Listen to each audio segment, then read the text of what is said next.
ಅವ್ರ ಆ ಕಷ್ಟ ನೋಡಿದಾರೆ. ನಾನು ಹೇಳಿದ ಈ ದೇವಸ್ಥಾನದ ಇನ್ಸಿಡೆಂಟು, ಈ ಸರ್ಕಸ್ ಎಲ್ಲ ನಿಮ್ ಹಿರಿಯರು ನೋಡಿದ್ದಾರೆ.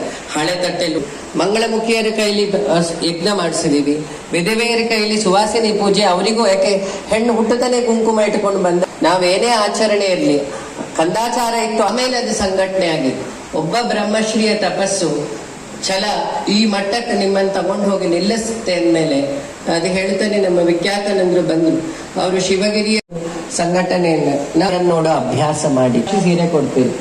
ಇಲ್ಲಿ ರಾಣಿಯಮ್ಮ ಇದ್ದಾರೆ, ಮಹಿಳಾ ಚೇರ್ಮನ್ ಇದ್ದಾರೆ, ಸಂಘಟನೆ ಅಧ್ಯಕ್ಷರು ಇದ್ದಾರೆ. ನನ್ನೊಂದು ರಿಕ್ವೆಸ್ಟ್, ಒಂದ್ ದೇವಿಗೆ ಒಂದೇ ಸೀರೆ ಉಡ್ಲಿಕ್ಕೆ ಸ್ಯಾರಿಯನ್ನ ಅವ್ರು ಜಾತಿ ಗೀತಿಯೆಲ್ಲ ನೋಡಲ್ಲ, ಅವ್ರಿಗೆ ಹಂಚ್ತೀರಲ್ವಾ ಸ್ಯಾರಿಯನ್ನ. ಎಷ್ಟೋ ಜನ ಸೀರೆ ತಗೊಳಕ್ ದುಡ್ಡಿರಲ್ಲ.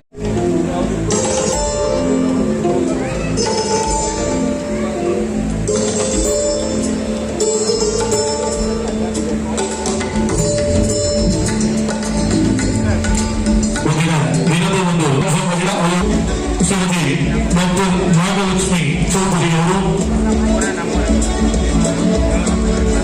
ಪ್ರಾಚಾರ್ಯದ ಶರಣೆ ಅಕ್ಕ